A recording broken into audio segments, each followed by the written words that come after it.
नमस्कार। प्रार्थना और दुआ में याद करने के लिए आप सभी का शुक्रिया। वीरप्पन डाकू। वीरप्पन डाकू का नाम आते ही चंदन तस्कर, हाथी तस्कर, लोगों को मारने वाला, किस नाम से पुकारें? कुख्यात वीरप्पन डाकू।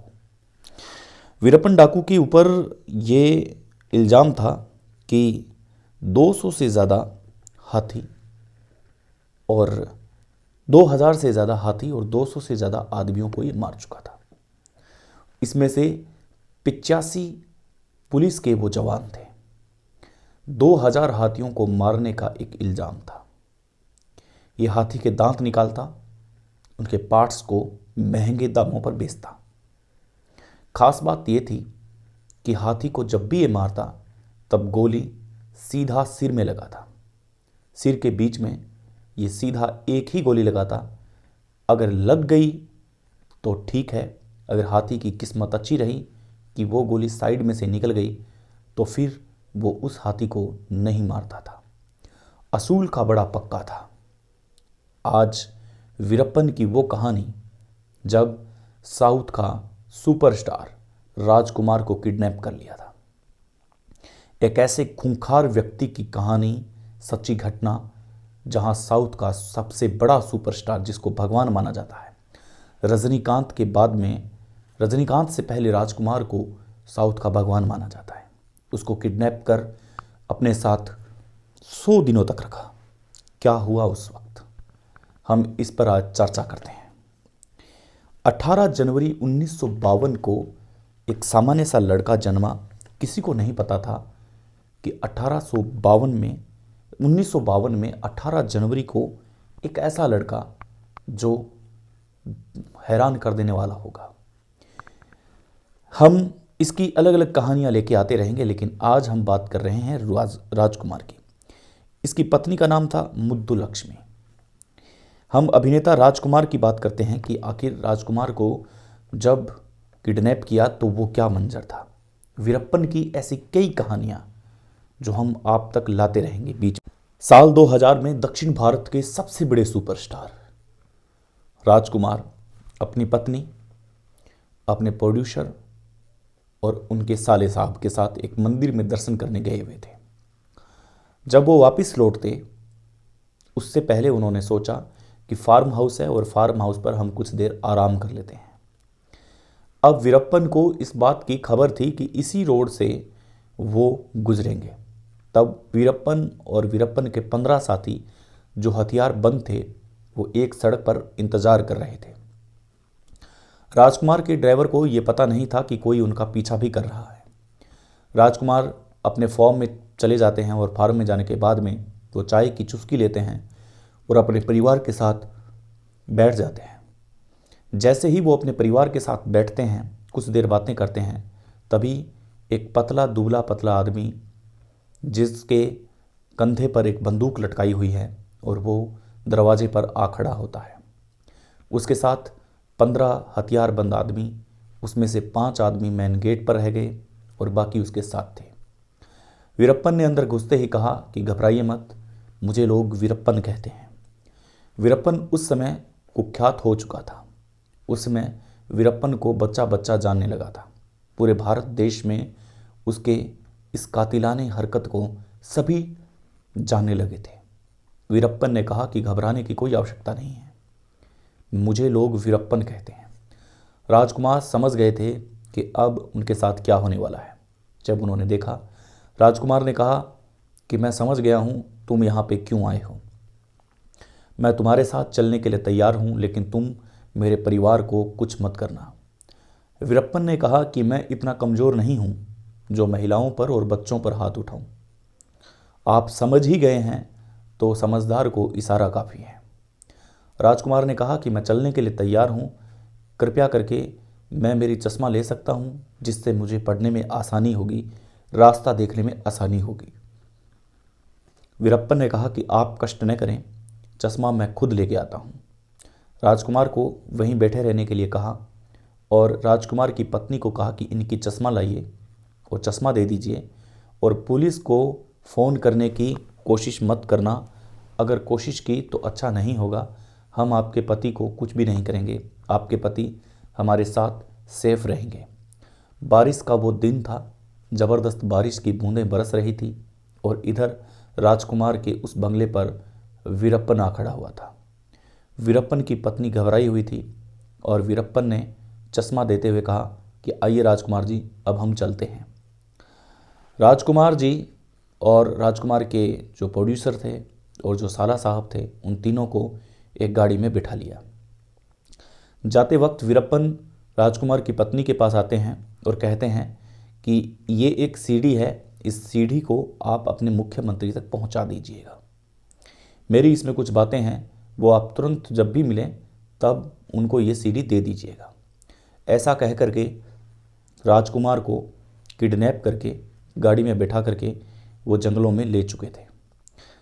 10-15 मिनट बाद में उनकी पत्नी अपने ड्राइवर को बुलाती हैं और तुरंत रात को ही गाड़ी में बैठ जाती है। बेंगलुरु सीएम से मिलती है रात को 3 बजे। रात के 3 बज रहे थे। फ़ोन कॉल पे सभी पुलिस स्टेशन को अगवा कर दिया गया था। सभी पुलिस स्टेशन को, सभी मीडिया चैनल्स को पूरी ये बातें फैल चुकी थी कि राजकुमार का किडनैप हो चुका है। साउथ में राजकुमार को लोग अपना भगवान मानते थे, लोग सड़कों पर उतर आए थे। अब राजकुमार की जो पत्नी थी वो सीधा सीएम आवास जाती है और सीएम रात को 3 बजे उनसे मिलते हैं। जब मिलते हैं तब वो कहते हैं कि वीरप्पन ने ये एक सीढ़ी दी है और कहा है कि ये सीढ़ी आप देख लें, आपके काम की है। अब सीएम उस सीढ़ी को चलाते हैं और देखते हैं, सबसे पहले वीरप्पन के ये शब्द थे कि अगर आपने हमारी मांगें नहीं मानी तो आप इस गलतफहमी में मत रहना कि राजकुमार को मैं मार नहीं सकता, मैं राजकुमार की खोपड़ी को उड़ा सकता हूँ। मेरी कुछ मांगें हैं, वो मांगें ये है कि आप अभी इसी वक्त मेरे कम से कम लोग हैं जो आपकी जेलों में हैं, जो कर्नाटका और तमिलनाडु की जेल में हैं, इनको छुड़वाना है। अब आप कैसे संधि करते हो ये मुझे नहीं पता। कर्नाटका और तमिलनाडु के बीच में कावेरी जल का एक विवाद चल रहा था, कावेरी जल विभाग। 13 दिसंबर को पूरा कर्नाटक बंद था क्योंकि तमिलनाडु ने ये कह दिया था कि कर्नाटक को हम पानी नहीं देंगे, ये हमारे हिस्से का पानी है। इसलिए जल विवाद चल रहा था विभाग को लेकर के। दोनों सरकारों के बीच में तनातनी थी, दोनों जगह के लोग आपस में तनबन थे और 13 दिसंबर को तो पूरा कर्नाटक बंद था।